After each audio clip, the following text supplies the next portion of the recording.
Unawafahamu wamisionari waliosambaza Ukristo duniani kote? Kwenda kwenye misheni ya kidini kuvuka mipaka ili kusambaza neno la Mungu sio jambo rahisi kwa kila mtu.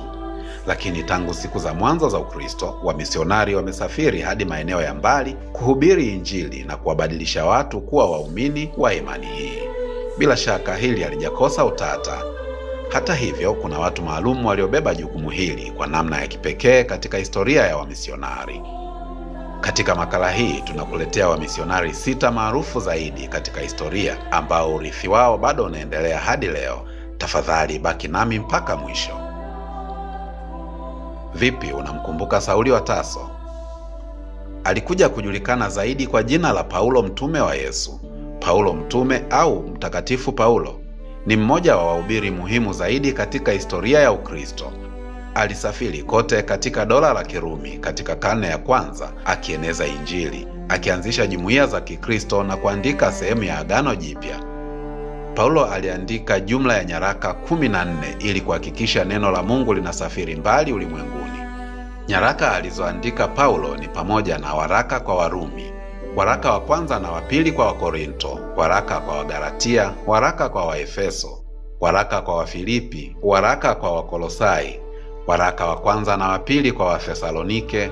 Pia aliandika nyaraka kwa watu binafsi, waraka wa kwanza na wa pili kwa Timotheo, waraka kwa Tito, waraka kwa Filemoni, lakini pia aliandika waraka kwa Waebrania. Mtakatifu Paulo amekuwa mchango mkubwa sana katika ukuaji wa kanisa la Kristo duniani kote. Misionari mwingine ambaye ana mchango mkubwa katika kueneza Ukristo duniani ni Mtakatifu Patriki wa karne ya 5.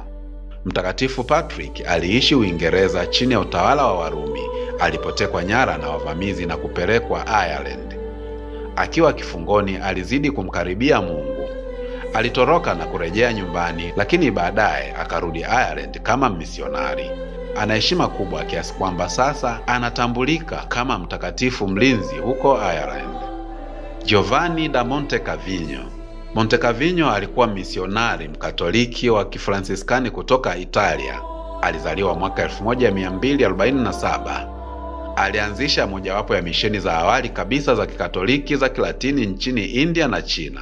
Sio maarufu sana huku kwetu, lakini ukizungumzia ukuaji wa neno la Mungu nchini India na China, mchango wake hauwezi kupuuzwa. Giovanni de Montecavigno alifariki mwaka 1328. Misionari mwingine ambaye ana mchango mkubwa katika kueneza Ukristo duniani ni Mtakatifu Francis Xavier. Alizaliwa mwaka 1506. Francis Xavier alikuwa misionari mkatoliki kutoka Hispania. Alianzisha shirika la Yesu, yani Wajesuiti, mwaka 1540. Aliongoza misheni ya kwanza ya Kikristo nchini Japani na kazi yake ilienea India, Malaysia, Indonesia na huko China. Francis Xavier alifariki mwaka 1552. Vipi, unamkumbuka Dr. Livingstone? Livingstone alikuwa daktari, mvumbuzi na misionari kutoka Uskochi. Livingstone alijulikana sana kwa safari zake za utafiti barani Afrika, hasa kwa lengo la kutafuta njia bora zaidi ya biashara, kupambana na biashara ya utumwa na kueneza Ukristo. Alianza kazi yake Afrika kama misionari chini ya shirika la London Missionary Society. Anakumbukwa kama mmoja wa watu waliotoa mchango mkubwa katika uelewa wa kijiografia ya Afrika, kupambana na utumwa na kuanzisha uhusiano kati ya Afrika na Ulaya. Mtu muhimu kabisa katika kuenea Ukristo duniani ni Mama Teresa. Mama Teresa alizaliwa mwaka 1910. Alizaliwa huko Makedonia Kaskazini. Mama Teresa alikuwa mtawa wa Kikatoliki aliyeanzisha shirika la Missionaries of Charity huko Calcutta, India. Alitunukiwa tuzo ya amani ya Nobel na alitangazwa kuwa mtakatifu mwaka 2016. Mama Teresa alijiunga na shirika la Masista wa Loreto akiwa na umri wa miaka 18 na kwenda India kama misionari. Baada ya kufanya kazi kama mwalimu kwa muda, alipata mwito wa pili kutoka kwa Mungu mwaka 1946, akiambiwa aishi miongoni mwa maskini na kuwahudumia moja kwa moja. Mwaka 1950 alianzisha shirika la Missionaries of Charity, wa misionari wa upendo, mjini Calcutta, India.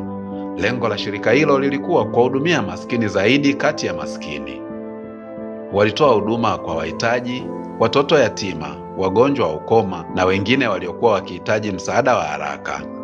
Mama Teresa anakumbukwa kama mfano wa upendo usio na masharti na huduma kwa binadamu wote bila kujali dini, kabila au hali ya maisha.